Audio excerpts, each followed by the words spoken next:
வணக்கம் ஜோதிட அன்பர்களே. தமிழ் புத்தாண்டு குரோதி வருட நட்சத்திர பலங்கள். மிருகசீரிஷம் நட்சத்திரம்.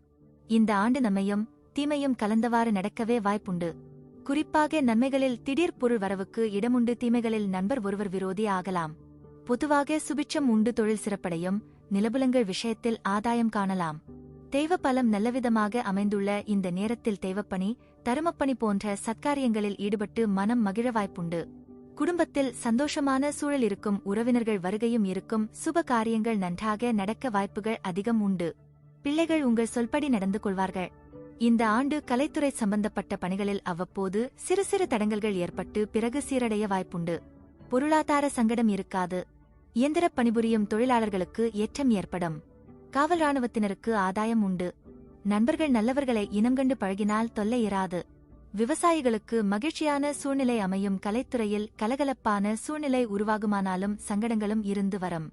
பொதுவாக பணக்கஷ்டம், அந்தஸ்து குறைவு போன்றவை ஏற்படாது. குடும்பத்தில் லட்சுமிகரம் நிலைத்திருக்கும். இந்த ஆண்டு வியாபாரிகளுக்கு அளவான லாபம் உண்டு. தொழிலில் மந்த நிலை இருந்தாலும் அதை சமாளித்து விடுவீர்கள். விவசாயிகளுக்கு போதிய வருமானம் கிடைக்கும். கொடுக்கல் வாங்கலில் இருந்த சிக்கல் சரியாகும். பொருளாதாரத்தில் தொல்லை ஏற்படாது. பணக்கஷ்டம் வராமல் இருக்கும். கலைத்துறையில் உள்ளவர்களுக்கு அன்றாட பணிகள் சரிவர நடக்கும். தெய்வ வழிபாடு மனத்துக்கு தெம்பு தரும். அரசு உத்தியோகஸ்தர்கள் விரும்பத்தக்க உத்தரவுகளைப் பெறலாம். அரசாங்க காரியங்களில் தாமதம் தவிர்க்க முடியாமற் போகலாம். மாணவர்களில் பொறியியல், விஞ்ஞானம், கணிதம் போன்ற துறைகளில் உள்ளோருக்கு புதிய சாதனைக்கான முயற்சிகள் கைகூடி வரும். கல்விப்பயனை மிகுந்த பிரயாசைப்பட்டேனும் பெற்றுவிடுவர். பயணத்தைத் தவிர்ப்பது நல்லது. குடும்பத்தில் உறவினர்களிடையே இருந்த கருத்து வேறுபாடு நீங்கி சுமூகமான சூழ்நிலை உண்டாகும். வெளிவட்டாரத்தில் மதிப்பு மரியாதை கூடும். குடும்பத்துக்கு தேவையான பொருட்களை வாங்கி மகிழ்வீர்கள்.